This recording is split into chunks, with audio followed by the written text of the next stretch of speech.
Endophthalmitis is inflammation of the interior cavity of the eye.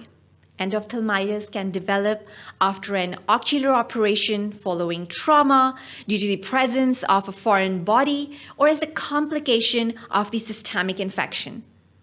Early postoperative infections are common with Staphylococcus aureus, Staphylococcus epidermidis, Streptococci, or gram-negative bacilli.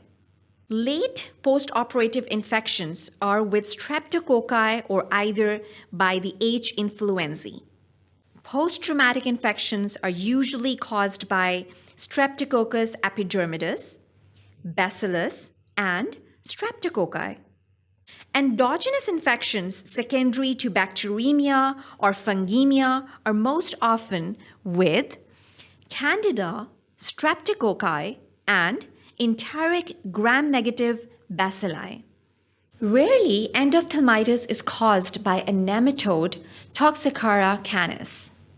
The classical signs of endophthalmitis are hypopyon, that is, the layering of the WBCs in the anterior chamber of the eye, lid swelling, vitreous opacifications, and the loss of vision.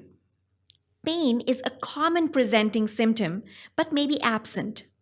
Symptoms typically appear 24 to 48 hours after surgery.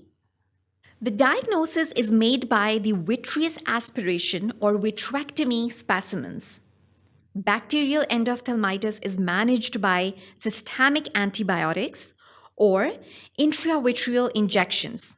Broad-spectrum intravenous antibiotics including vancomycin and an aminoglycoside, which is the gentamicin, or third-generation cephalosporins, for example, ceftriaxone, depending upon the spectrum and the pharmacokinetics of the agent.